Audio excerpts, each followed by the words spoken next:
దేవునికే మహిమ కలుగునుగాక. ఈరోజు దేవుని వాక్యాన్ని వింటున్న ప్రతి ఒక్కరికి ప్రభునామంలో నా వందనములు తెలియజేస్తున్నాను.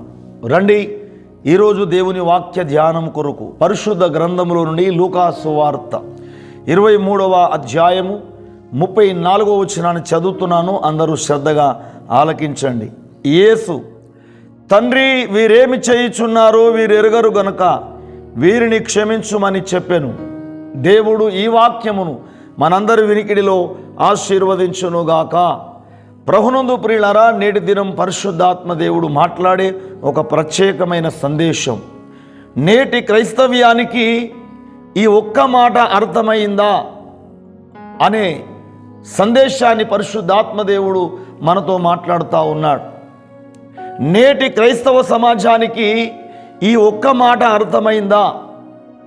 ఎందుకు చెప్తున్నానంటే ఈ మాట, నిన్నటి దినం ప్రపంచమంతటా కూడా గుడ్ ఫ్రైడే ఆరాధనలు జరిగినాయి. నిన్నటి దినం మార్చి 29వ తారీఖున మరి గుడ్ ఫ్రైడే ఆరాధనలు ఈనాడు ప్రతి చర్చిలో జరిగినాయి. క్రైస్తవులందరూ కూడా దేవుని ఆరాధించుకున్నారు. యేసుక్రీస్తు ప్రభుల వారు సర్వమానవాళి పాప విమోచనం కొరకై కల్వరి శిలువలో రక్తము గార్చి ప్రాణం పెట్టిండని అందరము ఆయనను ఆరాధించాం. మేము కూడా ఆ క్రీస్తును ఆరాధించుకున్నాం. కానీ ప్రతి సంవత్సరం ఈనాడు గుడ్ ఫ్రైడే రోజున యేసుక్రీస్తు ప్రభుల వారు శిలువ మీద పలికిన 7 మాటలు ధ్యానిస్తున్నారు. ఆ 7 మాటలలో మనం చదువుకున్న లేఖన భాగం మొదటి మాట. ప్రియులారా, ప్రతి సంవత్సరం దేవుని సేవకులు కావచ్చు, క్రైస్తవులు కావచ్చు, ప్రియులారా విశ్వాసులు కావచ్చు, 7 మాటలు ధ్యానిస్తూ ఉన్నారు. కానీ ఈ ఒక్క మాట అర్థమైందా అని పరిశుద్ధాత్మ దేవుడు నా ద్వారా మాట్లాడుతూ ఉన్నాడు. ఒకసారి మీరు ఆలకించండి ప్రియులారా. ప్రతిరోజు కూడా మనం దేవుని మాటలు వింటున్నాం. ప్రతి సంవత్సరం గుడ్ ఫ్రైడే ఆరాధనలు ఎంతో చక్కగా చేసుకుంటున్నాం. యేసుక్రీస్తు ప్రభుల వారు ఆ శిలువలో 7 మాటలు మాట్లాడిండని చెప్పుకుంటున్నాం. కానీ నేను చెప్తా ఉన్నాను, ఈ ఒక్క మాట అర్థమైందా? యేసుక్రీస్తు ప్రభువారు పలికిన మొదటి మాట, తండ్రి, వీరేమి చేయుచున్నారో వీరు ఎరగరు గనుక వీరిని క్షమించుమని పలికాడు. ఎవరి గురించి ప్రార్థన చేశాడు ఆయన? తనను కొరడాలతో కొట్టిన వారిని, తన తలకు ముళ్ళ కిరీటం పెట్టిన వారిని, తనను పిడిగుద్దులు గుద్దిన వారిని, ఇదిగో తన ముఖముపై ఉమ్మి వేసిన వారిని, కాళ్ళలో చేతుల్లో మరి మేకులు కొట్టిన వారిని కూడా, నువ్వు దేవుని కుమారుడవైతే, లోకరక్షకుడవైతే ఇదిగో శిలువ మీద నుంచి నువ్వు దిగిరా అని ఆయనను హేళన చేస్తున్నారు, అపహాసిస్తున్నారు. ఆ సమయంలో యేసుక్రీస్తు ప్రభుల వారు తండ్రికి ప్రార్థన చేస్తున్నారు. తండ్రి, వీరేమి చేయుచున్నారో వీరు ఎరగరు గనుక వీరిని క్షమించు అన్నాడు. ఈ ఒక్క మాట క్రైస్తవ సమాజానికి అర్థమవుతే ఈనాడు ఎవరి మీద పగలు ద్వేషాలు ఉండవు, ఎవరి మీద విరోధాలు ఉండవు. ఈనాడు క్రైస్తవ సమాజంలో సేవకులంటే సేవకులకే పడదు, విశ్వాసులంటే విశ్వాసులకే పడదు, ఒక సంఘానికి పడదు. ఈనాడు ప్రపంచంలో ఎన్నో సిద్ధాంతాలు వచ్చేసినాయి ప్రియులారా. ఒక సిద్ధాంతానికి ఇంకో సిద్ధాంతానికి పడదు. మరలా ప్రతి సంవత్సరం గుడ్ ఫ్రైడే రోజున యేసయ్య పలికిన 7 మాటలు ధ్యానిస్తూ ఉన్నారు. కానీ ఏమి లాభము? క్రైస్తవ సమాజంలో బ్రతుకులు మారకపోతే, జీవితాలు మారకపోతే ఏమి లాభము? పరిశుద్ధాత్మ ఆవేశంతో నేను మాట్లాడుతూ ఉన్నాను. ఈనాడు సేవకులకు క్షమించే మనసున్నదా?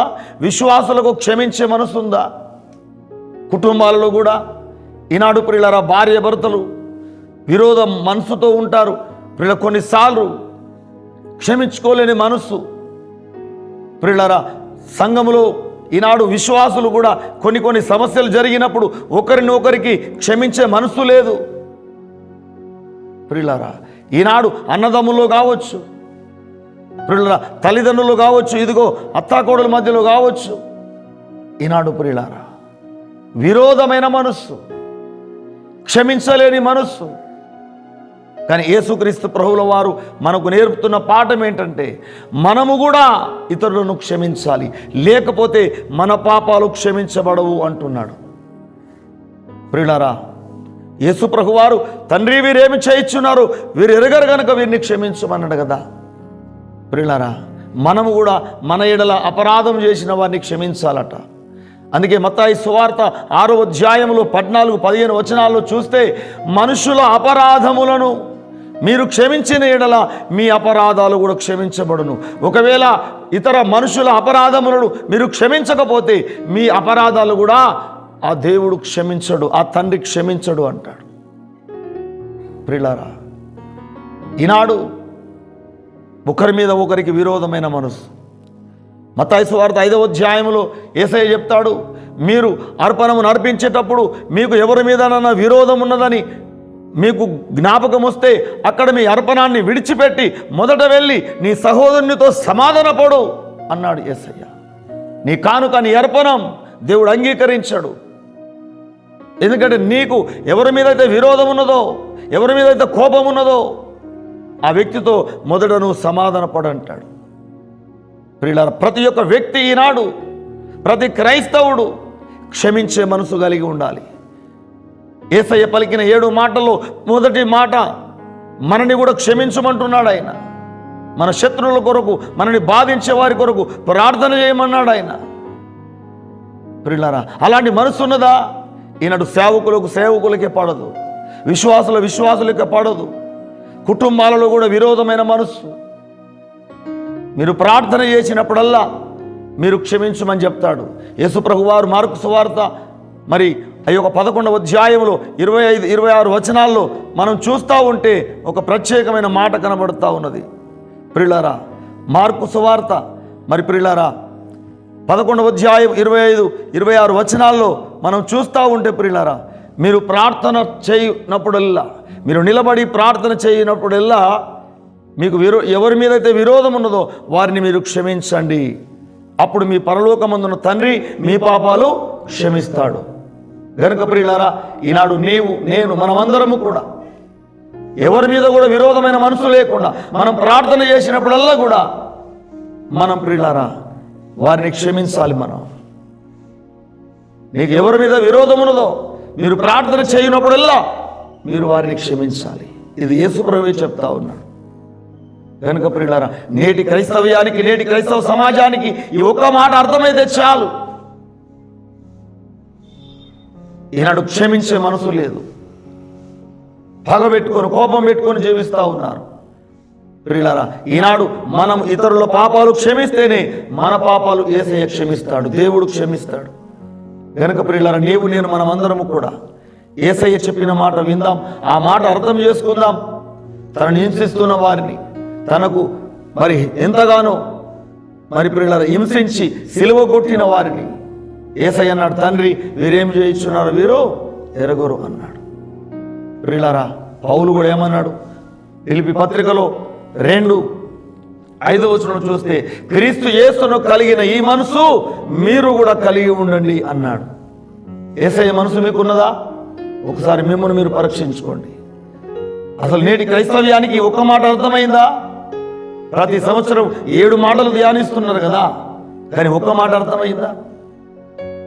ఇక నుంచి అయినా మనమందరము కూడా మన మనసులో, మన హృదయాల్లో ఎవరి మీద విరోధమైన మనసు లేకుండా, పగ ద్వేషాలు లేకుండా, కోపాలు లేకుండా అందరితో ప్రేమ కలిగి బ్రతుకుదాం.